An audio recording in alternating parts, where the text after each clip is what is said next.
اور اب आपको बताएं कि इसराइल की जानिब से भी ईरान पर हमले किए गए और मुख्तलिफ शहरों में फ़िज़ाई हमले भी जारी हैं। ताज़ा हमले में कुम में फोर्डू प्लांट को मिसाइल हमले से निशाना बनाया गया है। ताज़ा हमले में कुम में फोर्डू पावर प्लांट को निशाना बनाया गया है। आपको बताएं कि इसराइल के ईरान के मुख्तलिफ शहरों में फ़िज़ाई हमले भी जारी हैं। ताज़ा हमले में ईरान के सूबा कुम में फोर्डू पावर प्लांट को मिसाइल हमले से निशाना बनाया गया है। आपको अपडेट कर रहे हैं इस हवाले से कि इसराइल की जानिब से ईरान पर जारहत का सिलसिला जारी है। मुख्तलिफ शहरों में फ़िज़ाई हमले भी जारी हैं। ताज़ा हमले में कुम में फोर्डू पावर प्लांट को मिसाइल हमले से निशाना बनाया गया है।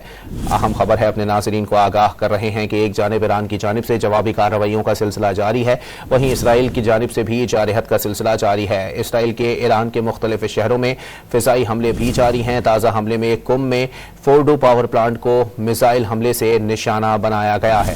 अहम खबर है, इसराइल ने ईरान के मुख्तलिफ शहरों में फ़िज़ाई हमले भी जारी रखे हुए हैं। ताज़ा हमले में कुम में फोर्डू पावर प्लांट को मिसाइल हमले से निशाना बनाया गया है। अहम खबर से अपने नाज़रीन को यहाँ आगाह कर रहे हैं कि इसराइल के ईरान के मुख्तलिफ शहरों में फ़िज़ाई हमले भी जारी हैं। ताज़ा हमले में कुम में फोर्डू पावर प्लांट को निशाना बनाया गया है।